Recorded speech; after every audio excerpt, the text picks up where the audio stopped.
to interview Holly Orgill. She is a first-time homeschooling mom, and I'm just gonna wait to find her on here. So I'm just gonna warn everybody, these are my notes. I can barely read them. And so, yeah, so wish me luck. Hopefully I won't have to use them too much. Okay, I'm gonna add Holly right now. Hello! We did it! This is fun. That was making me nervous for a minute, but it worked out. Perfect. Thank you for doing this. You're so welcome. So Holly and I met through homeschooling. Holly, how did we meet? Like, because I feel like I remember kind of meeting you for the first time at a homeschool thing, but then you had gone to a class or something. I don't know where we crossed paths there. So I came to your house for one of the classes that you were doing, and then after that, then it was the GMA, our co-op's initial welcome party. Okay, so I remember that's where I first kind of met you, but we had kind of like talked back and forth. And so right when I saw you, I knew who you were, but then I'm like, I don't know when we first met. Right. Anyway, so we were part of the same co-op group, and this is Holly's first year of homeschooling. And why don't you add a little bit more background to what you do and your kids and so forth? Okay, like how I got started, or just who I am? And yeah, just you and what you do on the side and so forth. Okay, cool. So I'm a homeschool mom of 3. This is our very first year. I have a 9-year-old, a 7-year-old, and a 4-year-old. We live in Lehigh, Utah. We've lived here for about 5 years. Love raising kids in Utah. Never thought I would end up here, but I do, and I love it. Good. That's awesome. Yeah, and also I'm a wellness advocate for DoTerra. I have a global team and love sharing wellness and health with friends and family and mamas, because it's funny because I feel like since homeschooling, there have been things that I could not live without. With your health, with your in all areas, right? Like, yes, I went to one of Holly's classes recently, and she had so many great tips on like stress management and calming yourself down, calming your kids down. I could apply the same stuff to my kids, and so it was awesome. So I loved your class the other day. You're so sweet. Okay, so this is one of the reasons why I wanted to bring Holly on is I probably taught classes over the summer to 150 people. And I don't really know who homeschooled, who didn't. I don't know if it made, who it made a difference to, who it didn't. But Holly is one of the people that actually took the leap off the homeschool cliff. And I'm so proud of you for doing that, because that is a huge thing. And it's so, honestly, I could talk till I'm blue in the face to people about homeschooling and it won't move them an inch. Do you know what I mean? An inch towards it. And so the fact that you felt that nudge and you just went for it, probably unexpectedly. Were you expecting to homeschool this year? No, I wasn't. You know, when God tells you to do something, you just do it, right? Yeah. So and he knows my personality. And so I was really against the masks, and I basically told him, like, if they implement the masks in school, I'm not going to send my kids to school. So you better prepare me for this next step. So, but I mean, kind of backing up, when we went to online learning, obviously my 2 oldest are boys, very active children, and their favorite part of public school on any day is recess, and it's the sports that they played with the other kids on the playground. So once we transitioned into this online learning, we were outside hours and hours every single day, and I just realized that, like, the stress of my oldest especially decreased significantly. And I thought, I wonder, like, I wonder if this would help. I wonder if homeschooling should be an option for us. And so I kind of started thinking about it back last March. That's where everything really started.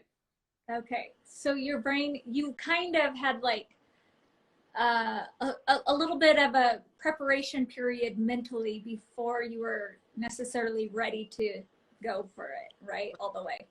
Right. Okay, so what ultimately, is that ultimately why you decided to homeschool? Yeah, so we had this experience. I noticed that Chase was less stressed, and I mean, I felt more like more intimate with him in that sense. Like he would cuddle with me, and he was like, we had a better relationship because we had more time together and we weren't bucking heads as often. And I thought maybe this is a good step for us. And then, you know, I think it was at the end of July where they came out with what the school district was going to do for our school. And so as soon as that came out, I was like, okay, well, I needed to kind of figure out curriculum. I need to get my husband on board because I knew that that would be a leap too.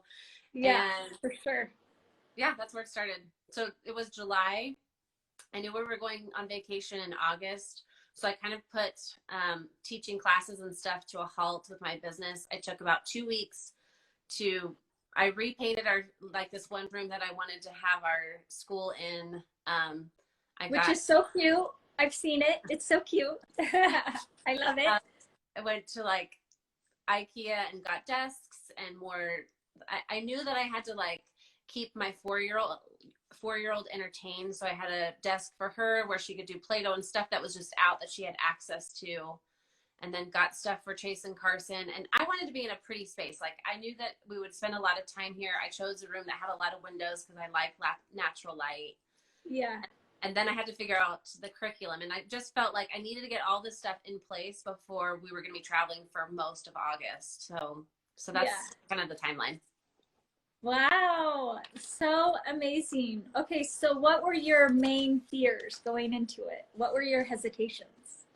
Well, like, I mean, this sounds stupid, but I kind of thought homeschooling was weird. Like my perception of it was like, that's just not mainstream, which is funny because I do a lot of other stuff that's not mainstream. Yes. That was like a thing that One was step like, at a time though. Right. Everybody has their non-mainstream things, but it's not, you don't take it all on at once. It's like one non-mainstream thing at a, yes, it's a domino effect. Yeah. Totally. Yeah. So what was I talking about? What were we talking about? Oh, well, so just that So I kind of thought it was weird. But then I started listening to Teaching from Rest, and that was such a good one for me because we've always been good at reading to our kids, and so and she focuses a lot on reading together. She has a whole web or podcast on reading, and so I got a lot of resources from there. Then I went and talked to a friend that I knew had homeschooled for years. Actually, there was 2 women that I reached out to that were kind of pivotal, and like they had been doing it for enough years that looking back, they could say, you know, this was a good thing. These were the positive things I'd seen in our family. Uh-huh. And one thing that one of the other girls said,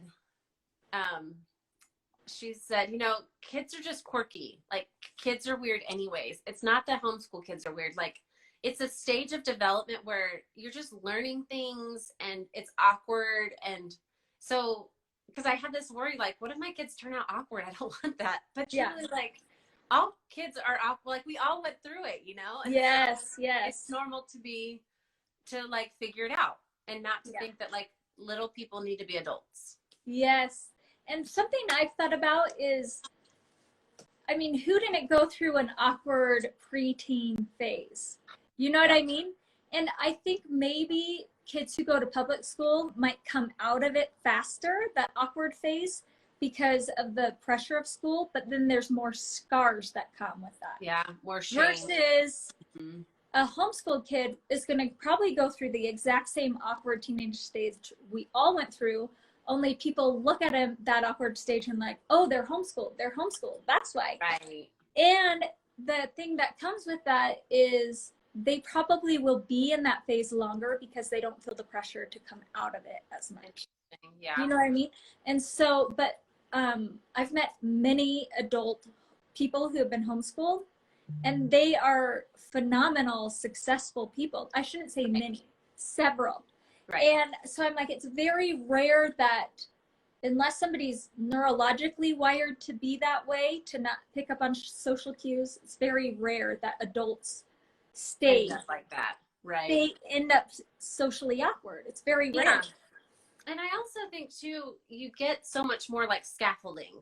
Like I've had conversations with my kids that I would have never had because I was in the moment with them.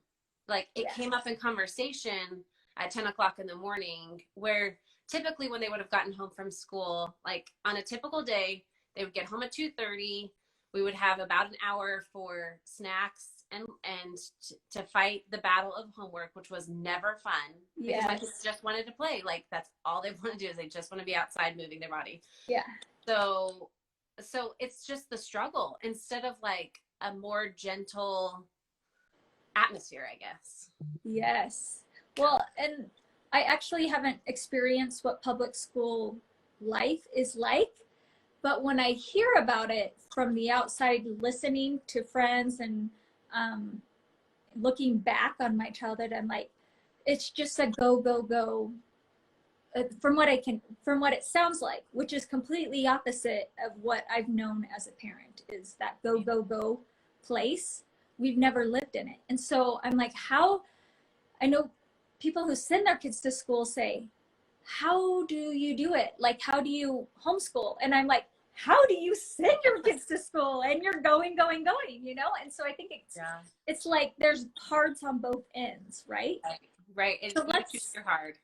Yes, you choose your heart. So let's talk about the hard on the homeschool end. What have been your challenges? Okay, so as I've been talking to my kids just recently, they feel like home was a place of freedom before, and now it's a place where they also have bigger responsibilities than just like unloading the dishwasher. And so it's hard for them to be home where they could typically just be playing all the time to now we have to focus and get some work done without feeling like mom's the meanie. Yes. Okay. So that's your biggest. Okay.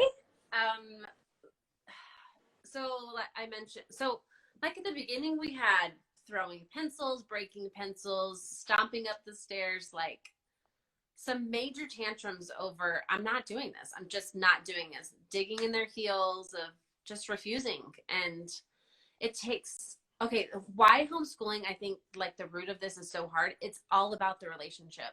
So if like if there's a rift, they can, and because now you know each other even better than you did before, they know where to stick their finger where it's really going to make you angry and tip the hat. And I also know the buttons to push on them, whether I do it purposefully or not. Right. And so it's hard. It's because it's all about the relationship. And so I have to go back and fix things and apologize and work through things way more often than I ever had to, because it's just more time together. Yeah. Yes. So that makes sense. Yeah. So I just do you feel like your relationship? So I just have rough and tumble little boys that like, they'll wrestle all day.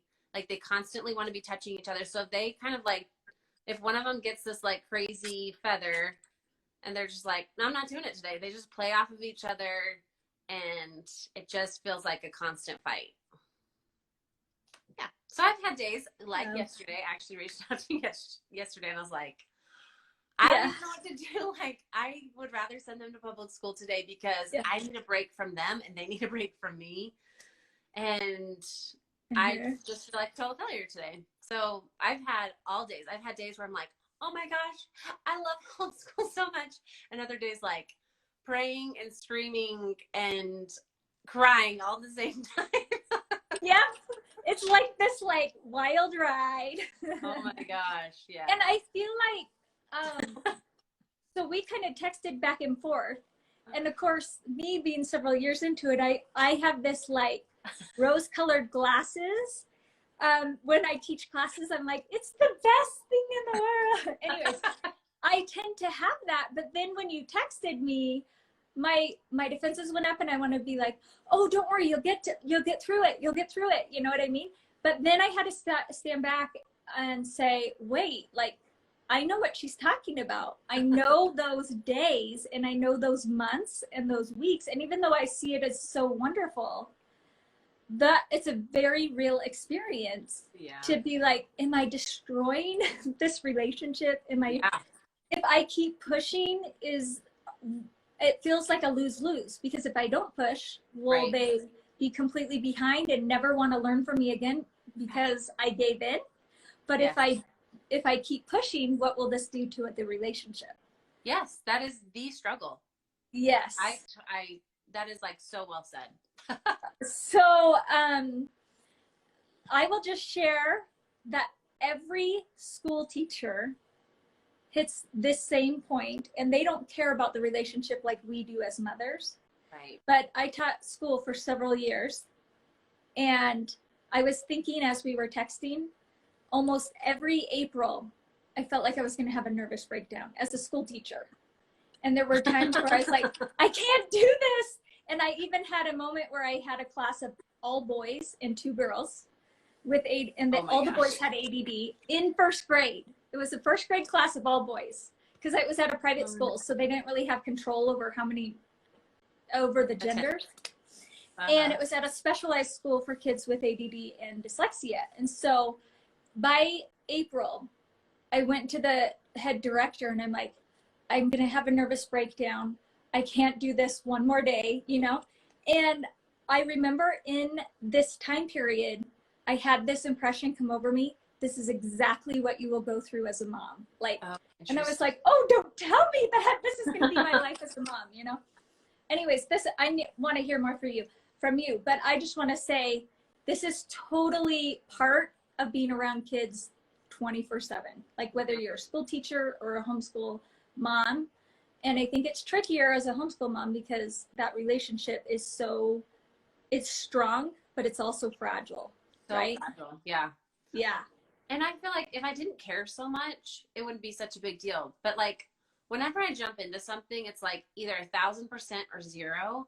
And so I kind of compare. So I served an LDS mission down in Chile, and I felt like I was constantly confronted with my weaknesses. And the first like 9 months were kind of torture to me, because I wanted so badly to teach. I wanted so badly to learn the language, to help people like see what my passion, right, for the gospel. And when it didn't happen in the time frame that I wanted it to, it felt like I had totally failed. And then like God had to teach me, like, it's not your work, it's my work. And so it's like I have to unattach myself from, it's not my failure. Like I can do all that I can, and it's okay that they can have like they can still be children.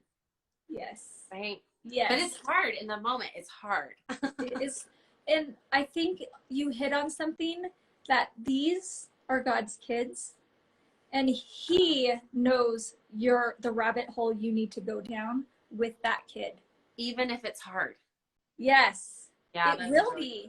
I think it's important. I mean, we could probably talk for, 3 hours about all the different aspects that will be hard and are hard. And yet we don't have, for case by case, situation by situation, it's not our intelligence that we're going to be able to rely on. It needs to come from a higher power, Right. Okay, so thank you. That was good. Okay, so this kind of goes back to an opposite topic of, how have you come to feel confident in homeschooling, and have you been able to relax into it? You said that you read Teaching from Rest, which is really so good and so needed. Yes. So what in what moments have you been able to find confidence in homeschooling? So I feel like I started out really slow. Like because I knew that this would be a big transition from public school. So when we got back from another little gem was, and a plus from homeschooling was I've been able to stay longer at my family's place, like on vacation with my family outside of Utah. So like during August, I ended up staying in North Carolina for longer. I drove to Kansas City and spent more time with my sister. And then I realized we could stay another week and not be at home when kids started school, which kind of took a little pressure off me because I felt I just didn't want to be at home when school started for some reason. So anyways, that was one of the pluses. It might have been like a trigger, like, oh, look what everybody else is doing. What am I supposed to be doing? Yeah, what if I'm doing something wrong? Yeah. So then, so once we got home, I started our morning mess, and which I learned from you. And just getting them on a schedule of when we wake up, no TV, we're getting chores done, and the breakfast basket. And that actually started things off really well because it got us into a rhythm of reading early in the day, which everyone loves at my house. And they know that if they get me to read long enough, sometimes they don't have to do their lessons because we'll read for 2 hours and they love, love, love it. Oh, I love that. Yeah. So that's great. I forgot what the question was though. Where was I going? Okay. Where have you found confidence? What's brought you confidence? Yeah. Okay. So then we started just doing language arts and math. Or I think I even just started with one subject. Uh-huh. But just like, yay! Like I wish everybody would go at it that way. Don't you think? It would be easier. Yes. Okay. So yeah, I feel like, oh my gosh, like everything that you're doing, not that there's one right way, but the way you're describing this, it's like this makes it manageable going at it. So I felt real confidence in the breakfast basket. In fact, we did everything that you taught me. Like we do the affirmations, I created rules, like our family discipline plan. We got into the come follow me, like really into like scripture and stuff like that. And then we would read. And that was a really good rhythm. And I feel like I would do a little something and we'd do it for long enough and I felt confident. And through the fall, we did a lot of like going into the canyon and spending time in nature. And I tried to do lessons there. That didn't work very well. It was actually more effective just to go and play, which I wish I'd realized at the time. But anyways, so then by Christmas time, I decided to back off of language arts and math and do the 12 Days of Christ, which I also learned from you. And that is where I felt like, hey, this is working. Like I can switch things up and they'll follow me and it's okay. Instead of it like, because I could stick to the schedule and they could too, mostly. But then I felt confident enough, like I can switch things around and it's okay. Like, and they're still learning. I feel confident enough about what they're doing. Yeah.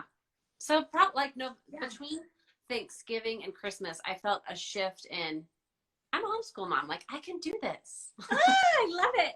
So what I love about that is when you can give yourself the freedom to embrace all that homeschool offers, which includes going against the routine, going against the schedule, because nobody's handcuffing you and saying, you have to do this schedule, you have to do this routine. And I feel like when you feel like you can embrace that freedom and say, hey, we can just put these books away for a day or for a week and try something else out, that's like where you arrive at kind of a sweet spot, like you said. It's like this though, because sometimes I'm like, oh, I went too far that way and now we really have to do the books, and then they fight me, and then I'm like, oh wait, we gotta go this way again. So yeah, because transitioning back into the books is hard. Tricky. Yeah, that's where I get a lot of pushback. Okay, so something different between the two of us. You're having a different experience than I am because I have 4 girls and 1 boy. You have 2 boys and 1 girl. And so you're truly a boy mom. Yeah. And I feel like homeschooling boys right now, and we're just with my boy, it's just, we're at the beginning, you know, and his learning with me is like 15 minutes, like, and then it's like, you're free, you know? And so I feel like learning with boys is something I can't teach yet. Oh, interesting. And so write this down, but do you have any suggestions, being a boy mom, of what you found to be helpful? And you can say no, because I didn't ask you this in advance. Yeah. So. If I can turn it into a game, which isn't my strength, I'm not like, I don't feel like I'm a very creative brain, but if I can, then I can get them to do so much more. Yes. Okay. That's great. Yeah. But somehow I haven't figured out like I have ones, they'll actually both read for hours. And another thing that prepped me for homeschool was that during the quarantine, I also follow Simply on Purpose, who's fantastic. I love Ralphie. Okay. And yes. She has the mom store for reading. And so I implemented an hour of reading through the quarantine and through the summer even.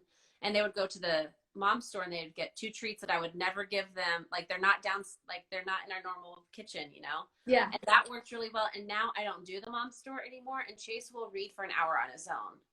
Wow. So I do have good readers, and that is great. I don't have kids that want to. Chase and Carson have never enjoyed even drawing. They hate drawing. They don't like anything like with their hands. Yeah, fine motor. That is a boy thing. But the other thing that I will say is, your kids, you've mentioned you can't get them to write. They don't like writing. No. Reading leads to good writing, because when you're actually reading quality writing, you will become a quality writer eventually, right? So just embrace the reading and be like, hey, I got the reading, you know? And even on our long car trips, like I've said, we've driven to North Carolina, we've put days in the car, and we'll listen to, books on tape, and they'll listen. So hopefully that whole writing piece will get easier. Yeah. Yeah. So if you can make it a game, yes. And like the other piece that I haven't figured out is the thing that they miss most from public school is recess with lots of kids to play a sport, because throwing the ball back and forth with football isn't as fun as a pickup game. Yes. And so if I could figure that out more often, like we're in sports, but if they were doing it more often, they would be more fulfilled. Yeah. So I know your kids. Well, I know Chase pretty well. And he is a total boy's boy. Like I can just picture that, him rallying. I think my girls had a little crush going on with him, because they were pretty flirtatious with Chase. But I'm like, oh, I could totally see him rallying a crowd of boys together, because he's a leader kid.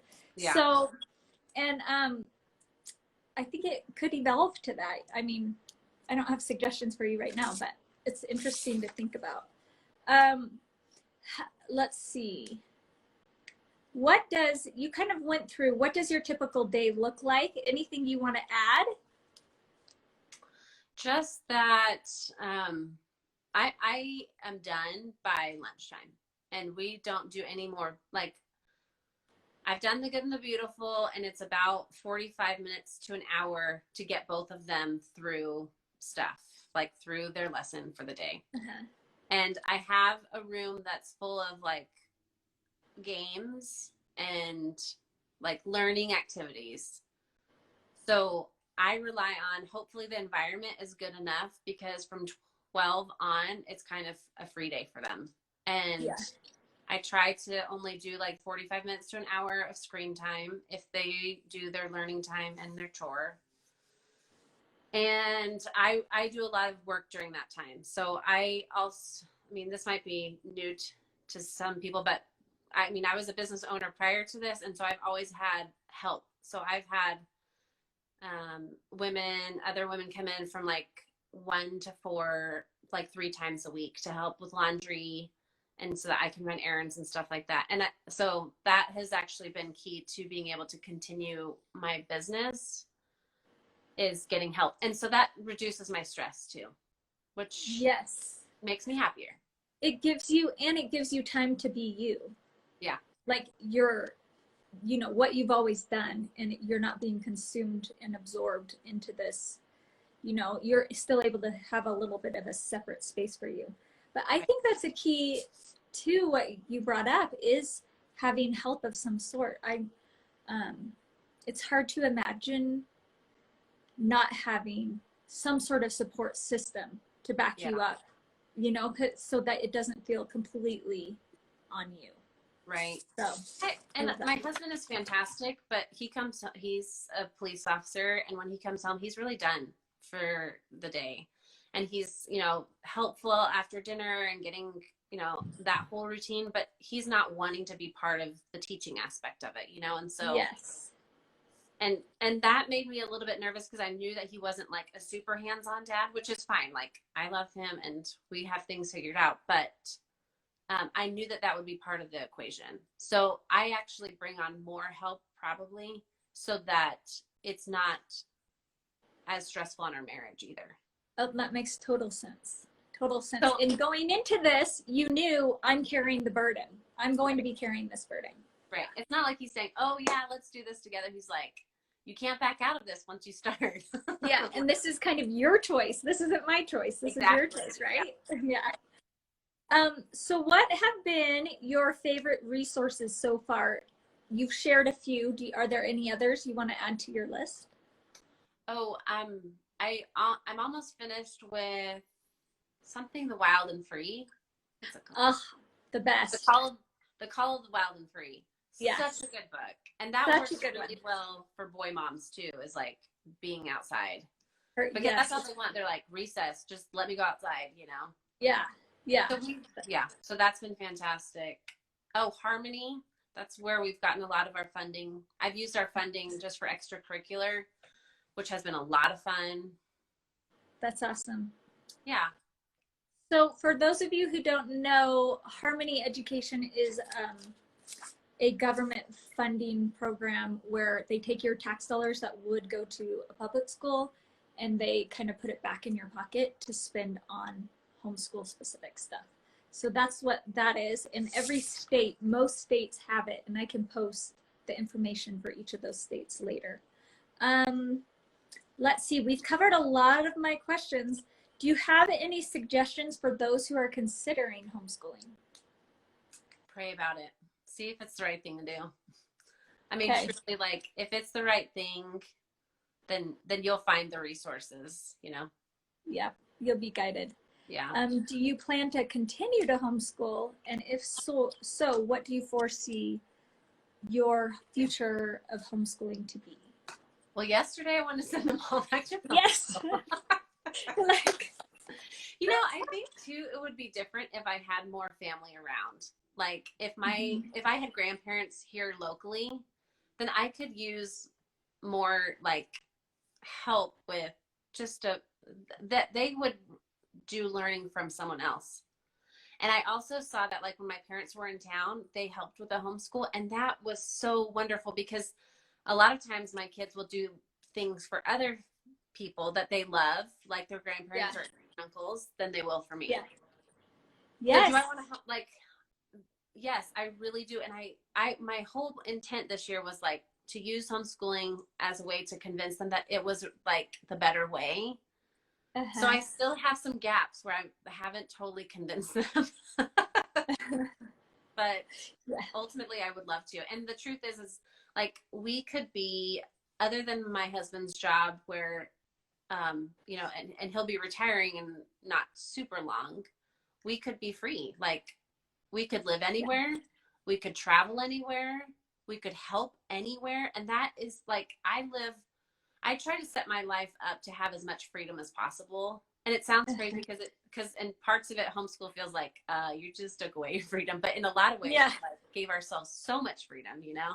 Yes. So ultimately this year was, how do I convince them to love this so much that they would choose it? Because I don't want them to feel like it's a punishment.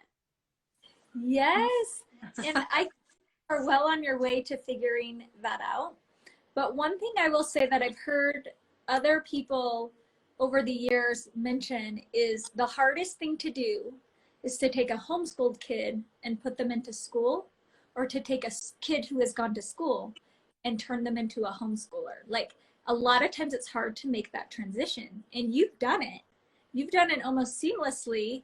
But that's just part of that's just part, it comes with the package, right? Yeah. And But that's parenting too. That's not just homeschooling. yeah, it's true. And the fact that you have like taken that huge leap and opened your mind and heart up to something that you felt called to do is so incredible and commendable. So it's true, and I'm so grateful for your friendship, and thank you for coming on and sharing. I wanted to share one more thing that this has been like the highlight of our homeschool. Just a few things, maybe because I mentioned all the struggles. I wanted to mention some of the things that have really made this year super special. Okay. So I wanted to do American history this year, and I took a lot of your ideas of the different books to read. And because my kids love to read, this was like a really perfect fit for them. Perfect. So I love it. So we've loved doing the books about Columbus and, you know, colonizing America. And what's funny is, so we read this really funny book called The Two Bad Pilgrims, and it's about this family called the Billingtons. It's hilarious. You know, my kids, I mean, they're boys, so they like things that blow up. They like potty talk. They like, you know, rough and tumble. So anyways, the Billingtons were this kind of inappropriate family on the Mayflower that the dad ended up being the first person to murder somebody in the United States over hunting rights. So he's like not a good guy, right? But it's kind of funny to my kids. And like the two little boys, they ended up playing in like the gunpowder on the Mayflower, and they almost blow it up. Oh. So they think this is hilarious, right? So and this is actually a true story, right? It's not just like an offshoot. Okay. Yeah, this is all of our history, right? Like this is how we got to America. Yeah. So then there's another guy, his name's John Howland, and we learned this all through children's books, like picture books. So this is really fun. So then we learned about this guy named John Howland who goes overboard, and somehow they see him and he gets back on the Mayflower. So he lives, he makes it. Oh my, okay. So on one Sunday, like near Thanksgiving-ish time, I'm like, we were talking about people coming to the Americas. And I said, well, who's somebody that we've been studying in school that's been, that came over to the United States? And they're like, oh, on the Mayflower and the Billingtons and blah, blah, blah. So then my husband's like, oh, on ancestry.com or something, he's like, oh, we had somebody that was on the Mayflower. And then he starts to tell the kids, and his name was something Billington. And they're like, we're right, Billington. That is so perfect. And they will never forget that story. Never. Yeah. Ever. And then we find out that my mom is related to John Howland. And so now we're related to the guy that almost died from getting off. Oh, that's so funny. So that's just so fun. And it's brought a lot of, then we're moving on to the Revolutionary War and big topics like slavery, which it's really interesting to be able to teach your kids something that like a really sad, terrible thing. They're like, how did that ever happen, Mom? They've never heard about slavery before. And so like to be in those moments of like brand new information that they're shocked about or they're totally intrigued by, it's really a neat experience. And also the profound thoughts that come out of their mouths. You're like, that was such a profound, I can't think of a specific example, but I've had so many while teaching them. I'm like, that was beyond your years, you know. Why would anyone ever do that to someone? It's like, you're right. It still happens today. Like these are not good things, you know? Yeah. So that whole like experience of history, like doing American history, which we're not done with yet, has been really fun. And then becoming a skiing family. I've always wanted to ski, and my husband was a really good skier, and I wanted our kids to have that experience. And so we probably went like 4 or 5, maybe 6 times. The boys went more with John. So just having the resources and the time where we wouldn't have done that because it's too busy during public school. So, and then we did horses, and that's kind of my dream because I want property, and I wanted I want them to, I kind of wanted to see, like, is this even something that they would want? Like, is this worth working towards? And so those have been the highlights, like real heartwarming, never forget kind of stuff. Oh, I love it. So many family memories. That is Yeah. so wonderful. So those are the things that are like, this is what I want to keep doing. Like if we can figure out the hard stuff and realize that the hard's probably always going to be there in some form. And then the other advice that I got from someone else was, it took us a couple of years to figure out homeschool. And I was like, okay, I'm not an idiot. Like it takes time. Like it's not just to give this 6 months, you know? Yeah. And every year is different. I think every year you'll face different challenges, and there will be, from what I've experienced, they're new challenges that you haven't faced before, because you figure out one thing and then your kids change, your kids evolve, you're evolving, and then, you know, you kind of hit this thing. So for us over here, it's been doing this homeschool business. I've always been 24/7 available to them, you know, never had distractions. And so this business has been like a totally rocked our world. And I'm trying to not let it, but at the same point, it's like I have obligations to fulfill, and I want to give people this joy and this experience of homeschooling. And so there's moments where I'm like, I'm just walking away from this, you know, and then it's like, wait, but isn't this good for all around? Isn't this good for them to see this experience and not have me running circles around what they need to be doing? Isn't it good for them to have this business and to have them see me, you know, be involved in making a difference to people? And so like you started with the business and then walked into homeschool. So you did it in the opposite way. And I think either way, life changes, life evolves, and your homeschool is going to have to evolve with it. But in that evolving, it's like, it's hard, you know? Yeah. And one thing that has helped with helping my kids see what, like, of me not revolving around, well, I guess my point is including my kids in my vision of what we're creating as a family. And so like my big dream is to have property, to have my husband home full time, to have horses.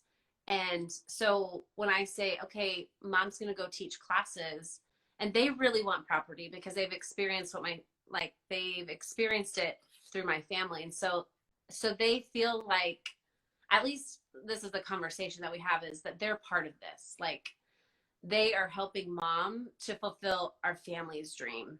So I love that. Instead of it being like, well, mom's doing this and you guys have to go do something else. It's like, I support you in your goals and dreams. And this is the conversation I have. Like, if you want to do, you know, football, I will absolutely make this possible for you. Like I'm totally about creating, like making dreams happen. And I also expect that you help me create the dreams that I want, and also that is going to bless our family. So like, it's a give and take, and you're part of this. Like if you're good while I'm upstairs, then you're helping me fulfill this dream. So I love it. You just like told me everything I need to say in our next family meeting. And it's a conversation that has to keep happening too, because it's not like they can see the big vision all the time. I'm constantly working towards that, but it's not like they constantly remember that. But it's just it's a good conversation to have, because I'm fully invested in your dreams, and I need your support too. Yes. Especially while homeschooling, because you're together all the time. Yeah. And they see what you're putting into it, and it's like, wait, why is that a priority? You know? Right. And so, yeah. This has been so fun. I'm so glad to learn from you. I need to like talk to you more. Well, we do, and we have met. We're meeting up for lunch in a few days, so that will be great. Well, thank you so much, Holly. I appreciate you, and thanks for taking the time to do this. You are. Thanks. Okay, Talk to you later. Bye.